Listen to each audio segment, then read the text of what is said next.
பரிசுத்த நாமத்திற்கு மகிமை உண்டாவதாக. இந்த கால ஆராதனைக்கு வந்திருக்கிற உங்கள் யாவரையும் இயேசுவின் நாமத்தினால வாழ்த்துகிறேன்.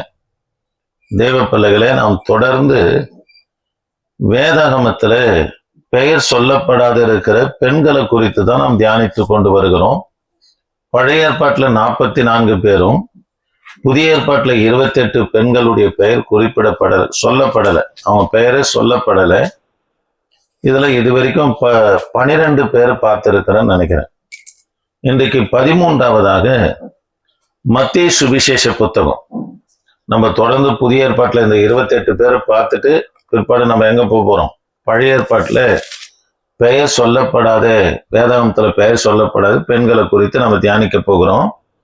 இன்றைக்கு 10 கன்னிகைகள் கவனிக்கலாம். அதாவது மணவாளிக்கு ஆயத்தத்திற்காக நியமிக்கப்பட்டிருந்த 10 கன்னிகை தோழி என்று கொடுக்கப்பட்டிருக்கிறது. இந்த 10 கன்னிகை குறித்தும் வேதாகமத்துல பெயர் கொடுக்கப்படலை, சரித்திரத்திலையும் பெயர் கொடுக்கப்படலை.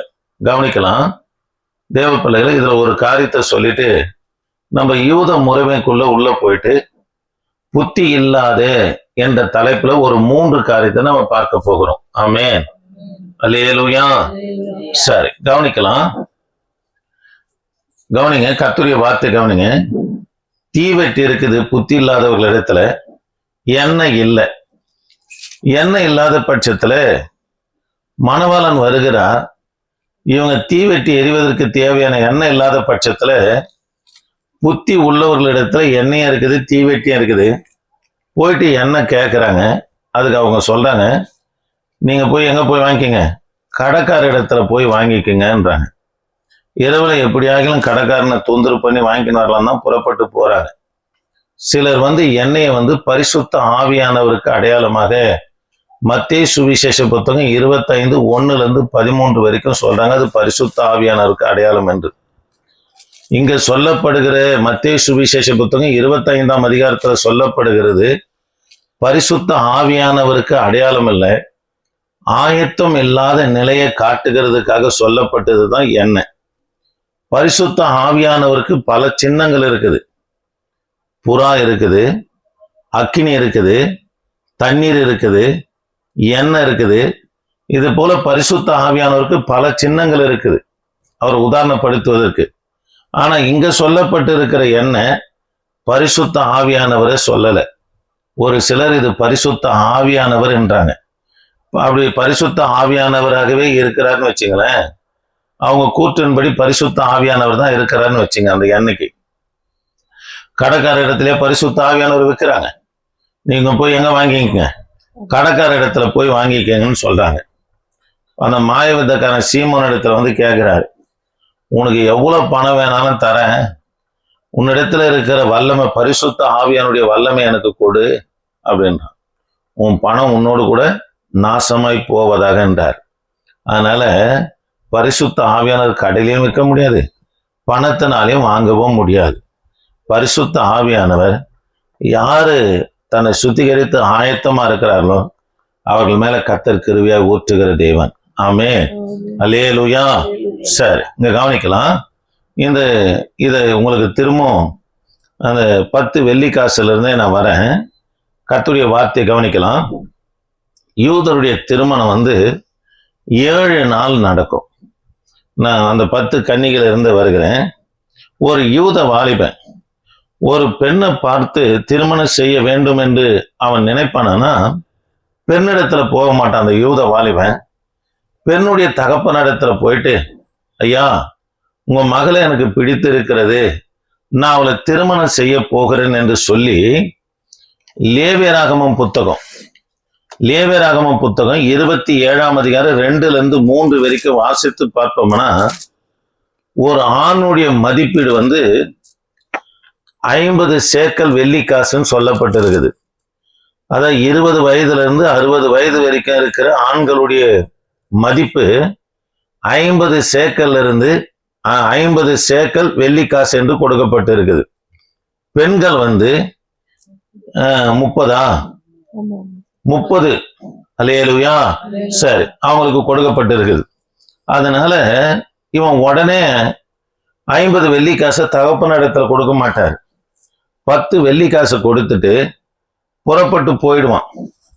போயிட்டு அந்த பெண்ணை வைத்து குடும்பம் நடத்துவதற்கு தேவையான சம்பாத்தியத்தையும் வீட்டையும் பிற்பாடு ஆடு மாடு ஒட்டகம் எல்லாவற்றையும் சம்பாதிச்சுட்டு 40 வெள்ளி காசை எடுத்துன்னு வருவான். முதல்ல 10 வெள்ளி காசை கொடுத்துட்டு போயிடுவான். அந்த பெண்ணு 10 வெள்ளி காசை யார் வச்சிருப்பாங்க? இப்போ பெண்ணு வச்சுன்னு இருப்பாங்க. அதை ஒவ்வொரு நாளும் அதை பத்திரப்படுத்தி வச்சிருப்பாங்க. அவன் ஒரு நாள் வருவான். ஒரு வருஷத்துக்கு பிற்பாடு எப்போ வருவான்னு தெரியாது. மணவாளன் வந்திருக்கிறாருன்னு சொன்ன உடனே மணவாட்டி தன் தோழியோடு கூட மணவாளனுக்கு எதிர்க்க போகும்போது 10 வெள்ளி காசு எங்கன்னு கேட்பார். காண்பித்த உடனே அந்த 10 வெள்ளி காசு அவளிடத்துல இருப்பதற்கு அடையாளம் எதற்காகன்னா, இவ குடும்பம் நடத்துவதற்கு ஆயத்தமோ, அதாவது தன்னை விவாகம் பண்ண போகிற நேசிப்பதற்கு அடையாளமாக இந்த 10 வெள்ளி காசு. ஆமே, திரும்ப 40 வெள்ளி காசு கொடுத்துட்டு மொத்தம் 50 கொடுத்துட்டு அவளை திருமணம் செஞ்சுன்னு போயிடுவான். இது 10 வெள்ளி இது மத்தேயு சுவிசேஷ புத்தகம் 15ஆம் அதிகாரத்துல நம்ம பார்த்தோம். இப்போ மத்தேயு சுவிசேஷ புத்தகம் 25ஆம் அதிகாரம் கொஞ்சம் வாசிக்க முடியுமா? 1-13 வரைக்கும் கொஞ்சம் சீக்கிரம் வாசிங்களேன். அப்பொழுது பரலோக ராஜ்யம் தங்கள் தீவெட்டிகளை பிடித்துக் கொண்டு மணவாளனுக்கு எதிர்கொண்டு போக புறப்பட்ட 10 கன்னிகைகளுக்கு ஒப்பாயிருக்கும். 10 கன்னிகளுக்கு ஒப்பாயிருக்கும். அவர்களில் 5 பேர் புத்தி உள்ளவர்களும் 5 பேர் புத்தி உள்ளவர்களும் 5 பேர் புத்தி இல்லாதவர்களுமாய் இருந்தார்கள். சரி, போதும். இங்க கவனிக்கலாம். இஸ்ரவேல்ல திருமணம் வந்து 7 நாள் விருந்து நடக்கும். பாருங்க, முதல் நாள்ல மணவாளன் வருவார். நிச்சயதார்த்தம் நடந்து சரியா நிச்சயதார்த்தம் நடக்கும் போது, அதாவது பிடித்திருக்குன்னு சொல்லிட்டு அவர் 10 வெள்ளி காசை கொடுத்துட்டு போறார் இல்லையா? மணவாளன் வந்து எப்போ வருவாருன்னு தெரியாது, ஆனா வருவார். வந்த உடனே அந்த காசை என்ன பண்ண பார்ப்பார். இதெல்லாம் உங்களுக்கு சொல்லிட்டேன், கவனிக்கலாம். இப்போ இஸ்ரேல் தேசத்துல எப்படி நடக்குதுன்னா, அந்த நாட்கள்ல வந்து 1 வருஷம் திருமணமாகி, அதாவது மன்னிக்கணும், நிச்சயதார்த்தம் நடந்து 1 வருஷம் கழிச்சு திருமணம் நடக்கும். ஆனா இப்ப வந்து 21 நாட்களிலே திருமணத்தை முடிக்கிறாங்க. மணவாளன் இப்ப நிச்சயத்துக்கு போன மணவாளன் 21 நாள் கழித்து பெண்ணு வீட்டுக்கு முன்பதாக வந்த உடனே ஒருவர் வந்து சொல்லுவாரு, மணவாளன் வருகிறார் என்று சொல்லிட்டு அவர் என்ன பண்ண போயிடுவார். இப்போ மணவாட்டி 10 தோழிகளை வைத்து ஆயத்தப்படுத்தப்பட்டிருப்பாங்க. இன்றைக்கும் 10 தோழிகள் மணவாட்டிக்கு இருக்கிறாங்க. கவனிக்கலாம். இந்த தோழிக தான் மணவாளிய மணவாள இடத்துல அழைத்து கொண்டு வருவாங்க. மணவாளனோடு கூட நம்மனா அதான் மணவறைக்குள்ள பிரவேசித்த உடனே கதவுகள் மூடப்படும். அல்லேலூயா. கவனிக்கலாம். இன்றைக்கு இருக்கிற தோழிங்க மணவாளன் வந்துட்டாரு, அப்ப வந்து எண்ணெய் இல்லாததுனால அவங்களுக்கு கதவு அடைக்கப்பட்டது. இப்போ இந்த 21 நாள்ல நடக்கிற அந்த கன்னிகை தோழிங்க யாராயிலும் ஒருவர் தாமதமா வெளியே போயிட்டு வந்தாங்க, ஏதோ ஒரு காரியத்துக்கு வெளியே போயிட்டாங்க, தாமதமாக வந்தாங்கன்னா மணவாளன் வர்றதுக்கு முன்னாடி அவங்க இருக்கணும். அப்படி மணவாளன் வந்த பிற்பாடு அவங்க தாமதமா வருவார்கள்னா இப்பவும் அவங்களுக்கு கதவுகள் பூட்டப்படுது. அவங்க வந்து மணவறைக்குள்ள அனுமதியே கிடையாது. அல்லேலூயா. சரி, கவனிக்கலாம். தேவ பிள்ளைகளே, இப்ப 10 கன்னிகள் காத்து இருக்கிறாங்க. 5 பேர் இடத்துல எண்ணெய் இல்லை, 5 பேர் இடத்துல எண்ணெய் இருக்குது. கவனிக்கலாம் தேவ பிள்ளைகளே. திடீரென்று மணவாளன் வந்துட்டாரு. இந்த 5 கன்னிகை போயிட்டு தீவெட்டில எண்ணெய் இல்லாதனால, வழுக்குல எண்ணெய் இல்லாதனால எண்ணெய் இருக்கிற, அதாவது புத்தி உள்ள கன்னிகள் இடத்துல போய் கேட்கறாங்க, ஐயா அம்மா கொஞ்சம் எங்களுக்கு எண்ணெய் கொடுங்கன்னு சொன்ன உடனே அதுக்கு அவங்க சொல்றாங்க, நீங்க போயிட்டு கடைக்கார இடத்துல வாங்கி கொள்ளுங்க. கடை வந்து இரவுல இருக்காது. இவங்க என்னன்னா எப்படியாகலும் கடைக்காரனை தொந்தரவு பண்ணி எழுப்பி என்ன பண்ணலாம், எண்ணெய் வாங்கிட்டு வரலான்னு இவங்க போறாங்க. அதுக்குள்ள கதவு என்ன பண்ணப்படுது, அடைக்கப்படுகிறது. அல்லேலூயா. தேவ பிள்ளைகளே, எண்ணெய் என்பது இங்க எதை குறிக்கிறதுனா பரிசுத்த ஆவியானவர் இல்ல. 1 பேதுரு 4ஆம் அதிகாரம் கொஞ்சம் வேகமா எடுத்துக்கலாமா? 1 பேதுரு 4ஆம் அதிகாரம் 7ஆம் வசனத்துல எண்ணெய் என்பது ஜெபம் என்கின்ற ஆயத்தத்தை குறிக்கிறது. கொஞ்சம் வேகமா இருக்குமா? எல்லாவற்றிற்கும் முடிவு சமீபமாய் எல்லாவற்றிற்கும் முடிவு சமயமா இருக்கிறது. ஆகையால் தெளிந்த புத்தி உள்ளவர்களாய் இருந்து ஜபம் பண்ணுகிறதற்கு ஜாக்கிரதை உள்ளவர்களாய் இருங்கள். கவனிக்கலாம். இங்க எண்ணெய் என்பது ஆயத்தத்தை குறிக்கிறது. திரும்பவும் சொல்றேன், மத்தேயு சுவிசேஷ புத்தகம் 25ஆம் அதிகாரத்துல சொல்லப்படுகிற எண்ணெய் பரிசுத்த ஆவியானவர் அல்ல. இது எதுக்கு அடையாளம்னா, எண்ணெய் என்பது ஜெபம் ஆயத்தத்தை தான் குறிக்கிறது. தீவெட்டி இருக்குது இல்லையா, இது எதுக்கு அடையாளம்னா வேதத்துக்கு அடையாளம்.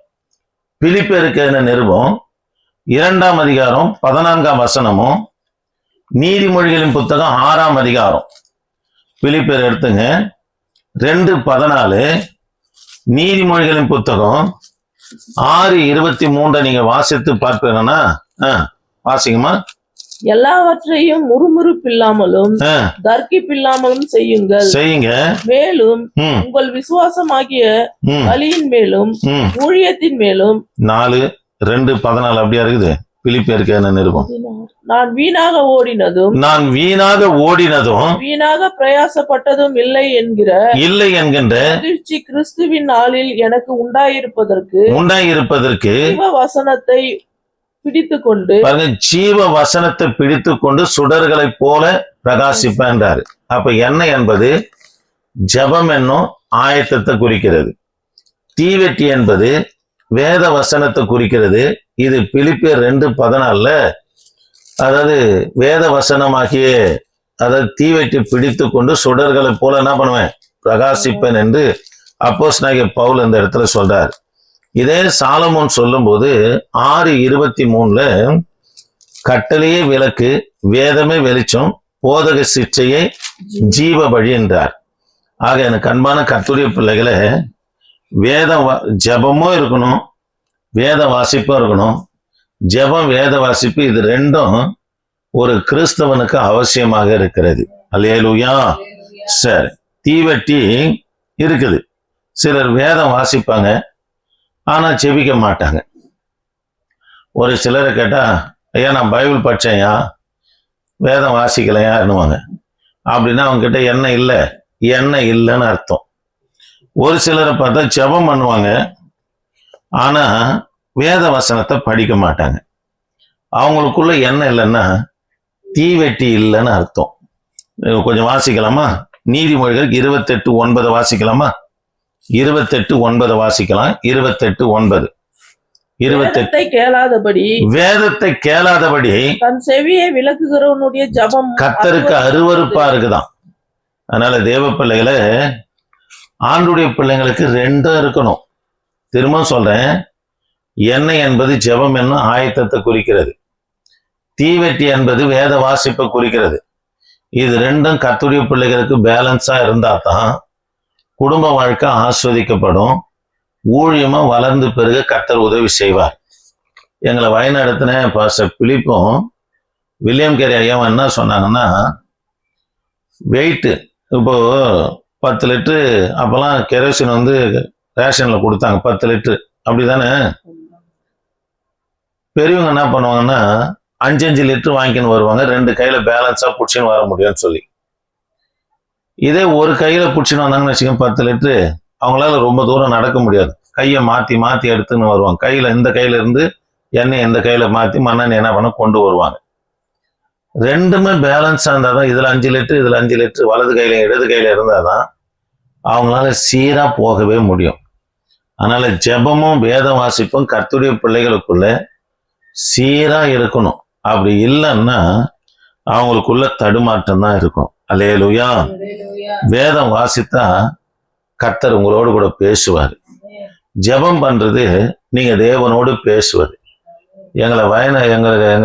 நான் வளர்ந்த சபையில எங்க பாஸ்டர் அருணாச்சலையா அவர் சொன்ன காரியம் என்னன்னா, காலையில எழுந்த உடனே உங்களுக்கு சுத்திகரிச்சின்னு வேதத்தை வாசிங்கன்னுவார்.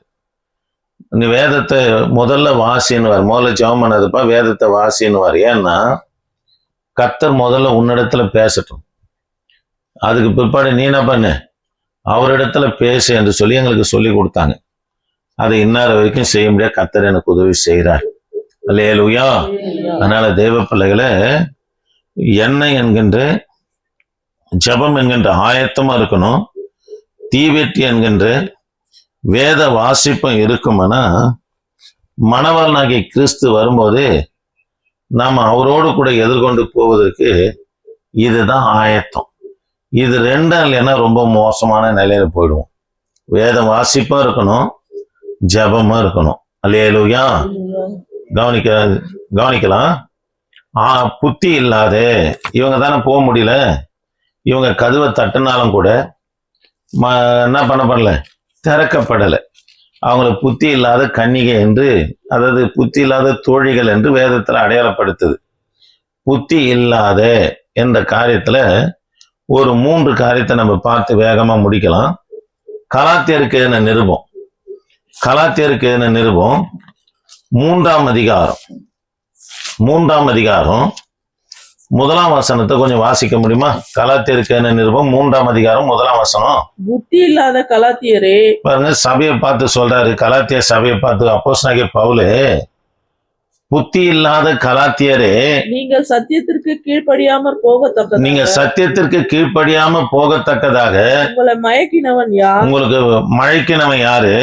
இயேசு கிறிஸ்து சிலுவையில் அறையப்பட்டவராக உங்கள் கண்களுக்கு முன் பிரத்யட்சமாக உங்களுக்குள்ளே வெளிப்படுத்தப்பட்டிருந்தாரே. கவனிக்கலாம். இந்த கலாத்தியா சபை பாருங்க, கள்ள உபதேசத்துக்கு செவி கொடுத்துட்டாங்க. செவி கொடுத்து விசுவாசத்தை விட்டு கர்த்தரை விட்டு விலகி போயிட்டாங்க. விலகி போனதுனால அப்போஸ்தலனாகிய பவுல் அவங்கள பார்த்து சொல்றாரு, புத்தி இல்லாத கலாத்தியாரே, தேவனை விட்டு விலகி போகிறவர்களுக்கு உங்களுக்கு வழி காட்டினவன் யார் என்று அவனா சொல்றாரு. இன்னொரு காரியமும் சொல்றாரு. கலாத்தியா சபையில ஜனங்க ஆராதனை செய்து கொண்டு இருக்கும்போது சிலுவையில் அறையப்பட்டவராக இயேசு தத்துருவமா தரிசனமானது அந்த சபை கண்டது. கண்டும் கூட கள்ள உபதேசத்துக்கு செவி சாய்ச்சி என்ன பண்ணிட்டாங்க, பின்வாங்கி போயிட்டாங்க. இததான் பவுல் சொல்றாரு, கிறிஸ்து மறுபடியும் உங்களுக்குள்ள பிறக்கும் இருக்கிறதுக்காக நான் என்ன பண்றேன், கர்ப்ப வேதனை படுகிறேன் என்று அப்போஸ்தலனாகிய பவுல் இந்த இடத்துல சொல்றார். சரி, சத்தியத்துக்கு விலகிறவன் யாருன்னா, முதலாவது குறிப்பு புத்தி இல்லாதவன் அர்த்தம். கவனிங்க, சத்தியத்தை கேட்கிறோம், வேத வசனத்தை வாசிக்கிறோம், வேத பாடத்துல பங்கு கொள்றோம், ஞாயிறுதோறும் ஆராதனை கேட்கிறோம். சத்தியத்தை கேட்டு சத்தியத்தை விட்டு விலகி போகணும் குறித்து வேதம் என்ன சொல்லுதுன்னா, அவன் புத்தி இல்லாதவன் சொல்லுது. அல்லேலூயா. அதனால தேவ பிள்ளைகளை, ஆண்டுடைய பிள்ளைங்க புத்தியா நடக்கணும். 28 வாசித்தேன் இல்லையா, வேத வசனத்தை கேளாதபடி தன் செவி அடைத்துக் கொள்ளுடைய ஜெபம் கர்த்தருக்கு எப்படி இருக்குது, அருவருப்பு என்று சொல்லி பார்க்கிறோம். ஆக தேவ பிள்ளைகளை கவனிக்கலாம், கர்த்தருடைய வார்த்தை கவனிக்கலாம். சத்தியத்துக்கு விலகிறவன் புத்தி இல்லாதவன். அந்த சபைக்கு எதை அடையாளப்படுத்தினா, உங்களுக்கு யாரு அதை சிலுவையில் அறையப்பட்டவராக தரிசனமானாரு, கிறிஸ்து என்று சொல்றார். இப்போ வேத வசனத்தை உக்காஞ்சி கற்றுக்குன்னு இருக்கிறோம். ஆண்டவர் நமக்கு முகமுகமா வேத வசனத்தை கற்றுக் கொடுத்து கொண்டு இருக்கிறார். கவனிங்க, இதை செய்யாதன்னு சொல்லி கர்த்தர் நமக்கு படிப்பித்து இருக்கிறார். செய்யாத என்றதை செஞ்சோம்னா நம்ம புத்தி இல்லை, எதை விட்டு விலகிறோம், சத்தியத்தை விட்டு விலகிற பிள்ளைகளா இருக்கிறோம். புரியுதுங்களா? அல்லேலூயா. சரி, இரண்டாவது காரியம் போராம புத்தி இல்லாதவன் என்னவனா அதம் பண்ணும் என்று யோபுவின் சரித்திர புத்தகம் 5ஆம் அதிகாரம் 2ஆம் வசனத்தை கொஞ்சம் வாசிக்கலாம். நான் புத்தி இல்லாத ஒரு தலைப்புல பேசின்னு வரேன். நிர்மூடனை கொல்லும். பாருங்க, கோபம் யாரை கொல்லுமா? நிர்மூடனை கொல்லும். பொறாமை புத்தி இல்லாதவனை அதம் பண்ணும். மாங்க கவனிங்க, நிர்மூடன் என்று இங்க சொல்லப்படுது யாருன்னா முட்டாள்னு அர்த்தம். போராம புத்தி இல்லாதவன் என்ன பண்ணா அதம் பண்ணன்னு இருக்குது. உங்களுக்கு சொல்றேன், கர்த்தருடைய பிள்ளைங்க யாரு மேலேயும் போராம கொல்லவே கூடாது. போராமப்பட்டீங்கன்னா கவனிங்களா, அது உங்களை அதம் பண்ணிடுன்றாரு. இதுக்கு ஒரே உதாரணம் சவுலும் தாவீதும் தான். தாவீது மேல சவுல் போராம கொண்டாரு, காய்மாரமாய் பார்த்தாருன்னு இருக்குது. சவுல் யாரை காய்மாரமா பார்க்கிறாரு? தாவீதை பார்க்கிறாரு. எரிச்சலோடு போராமையோடு இருக்கக்கூடாது என்று இருக்க ஆயத்தத்தை அந்த வன்கண்ணோடு யாரு பார்க்கிறாருன்னா சவுல் பார்த்தாரு. போராம புத்தி இல்லாதவன் அதமன்னம் என்று சொன்னது போல கவனிக்கலாம். பிசாசு சவுலுக்குள்ள புகுந்தது சவுளுடைய குடும்பத்தையும் அதம் பண்ணிடுச்சு, முற்றிலுமா வேறு அறுத்துடுச்சு. அதனால தேவ பிள்ளைகளே, ஆண்டுடைய பிள்ளைகளுக்குள்ள என்ன இருக்கக்கூடாது? போராம புத்தி இல்லாதவன் என்ன பண்ணும்? அதம் பண்ணும். சவுலுக்கு புத்தி இருந்ததுன்னா நமக்கு பிற்பாடு யாரை கர்த்தர் தெரிஞ்சுக்கினாரு? தாவீதை தெரிஞ்சுக்கினாரு. பரிசுத்த ஆவியானவர் தேவன் அவர் அங்கீகரிச்சிட்டாரு.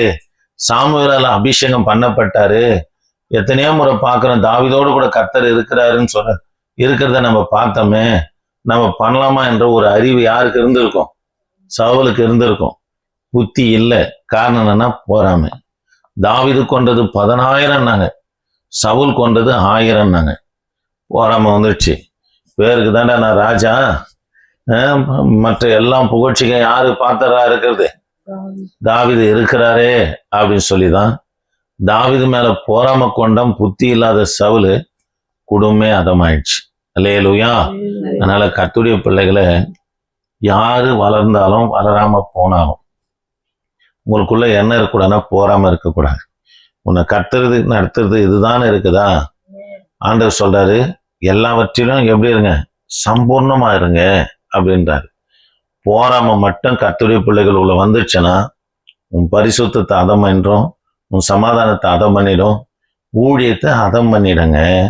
ஆண்டு ஒரு ஊழியக்காரு நடந்த சம்பவம், இன்னொரு ஊழியம் வளர்ந்தது என்பதற்காக அந்த ஊழியம் வளரக்கூடாது, அந்த சபைக்கு யாரும் வரக்கூடாதுன்னு செய்வேன் என்னான்னாரு.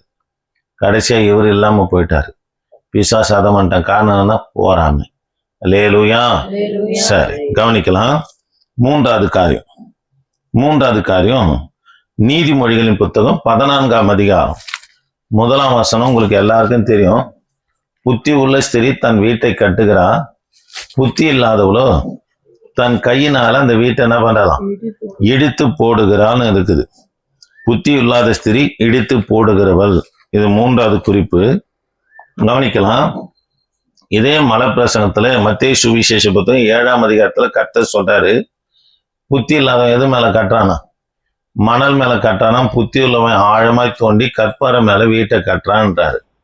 அப்போ புத்தி இல்லாதவங்க என்ன பண்ணுவாங்கன்னா வீட்டை இடிப்பாங்க. தேவ பிள்ளைகளை, புத்தி உள்ள ஸ்திரீ, இது குடும்ப வாழ்க்கைக்காக சொல்லப்பட்டது. சாலமோன் ஞானி. நான் எதுக்கு சொல்ல வரேன்னா, மத்தேயு சுவிசேஷம் புத்தகம் 7ஆம் அதிகாரம் மலைப்பிரசனத்துல கர்த்தர் சொல்றாரு, மணல் மேல கட்டின புத்தி இல்லாதவன் அது மனுஷ நம்பிக்கை. கவனிக்கலாம். நம்ம யார் மேல கட்டணும்? ஊழியமா இருக்கட்டும், குடும்ப வாழ்க்கையா இருக்கட்டும், பிள்ளைகளா இருக்கட்டும், எல்லாரையும் கர்த்தர் மேலதான் கட்டிக்கின்னு வரணும். காரணம் என்னன்னா, காற்று வரும், மழை வரும், பெருவெள்ளம் வரும். அதுல நிலைக்கணும்னா கிறிஸ்துவாகிய கண்மலை மேல இருக்கணும்.